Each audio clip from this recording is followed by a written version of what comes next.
Il aura fallu plus d'une décennie, mais la Somalie et la communauté d'Afrique de l'Est sont enfin parvenus à un accord.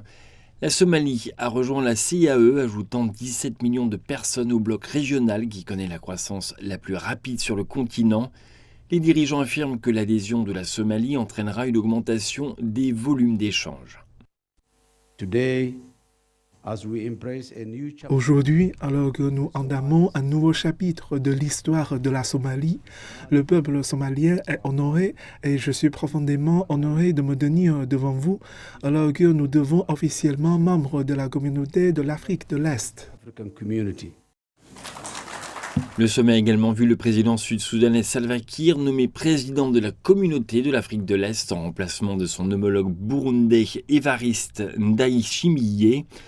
La paix et la sécurité en RDC ont également été au centre des débats alors que les forces de maintien de la paix des Nations Unies se retirent du pays.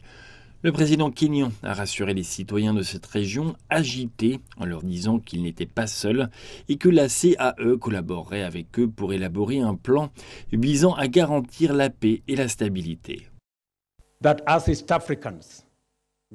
En tant qu'Africains de l'Est, nous n'abandonnerons pas le peuple de l'Est de la RDC.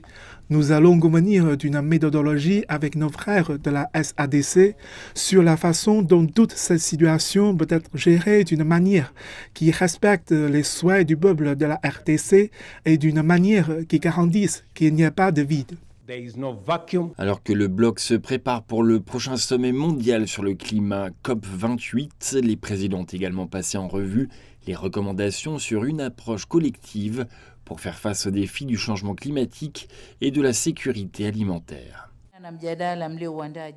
Nous avons eu des discussions fructueuses sur les questions relatives au changement climatique. Nous allons maintenant nous rendre à la COP28 en tant que collectif avec un seul agenda. L'entrée de la Somalie dans le bloc pourrait ouvrir la voie à l'admission de pays comme l'Érythrée et Djibouti, qui ont également été ciblés dans le plan d'expansion du bloc régional pour inclure l'ensemble de la Corne de l'Afrique.